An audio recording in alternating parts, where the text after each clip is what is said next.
આણંદ ખાતે ભારત સરકાર દ્વારા લાગુ કરાયેલા 3 નવા કાયદાઓ અંગે માર્ગદર્શક સેમિનાર યોજાયો।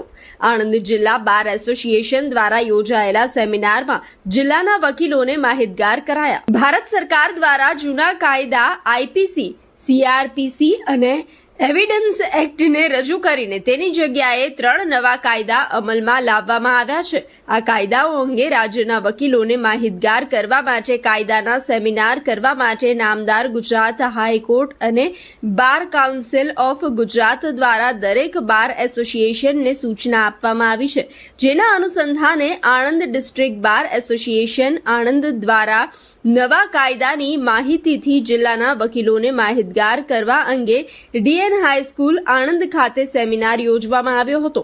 આ સેમિનારમાં ગુજરાત રાજ્યની વડી અદાલતના નિવૃત્ત ન્યાયમૂર્તિ સર્વશ્રી એ.જે. શાસ્ત્રી અને શ્રી બી.એન. કારિયા, નિવૃત્ત director general of police Shri Ajaykumar Tomar દ્વારા સરકાર દ્વારા અમલી બનાવાયેલા 3 નવા કાયદા, જેમાં ભારતીય ન્યાય સંહિતા 2023 એટલે કે BNS, ભારતીય નાગરિક સુરક્ષા સંહિતા 2023 BNSS અને ભારતીય સાક્ષ્ય અધિનિયમ 2023 BSA અંગે જિલ્લાના વકીલોને વિસ્તૃત જાણકારી સાથે જરૂરી સમજ આપવામાં આવી હતી।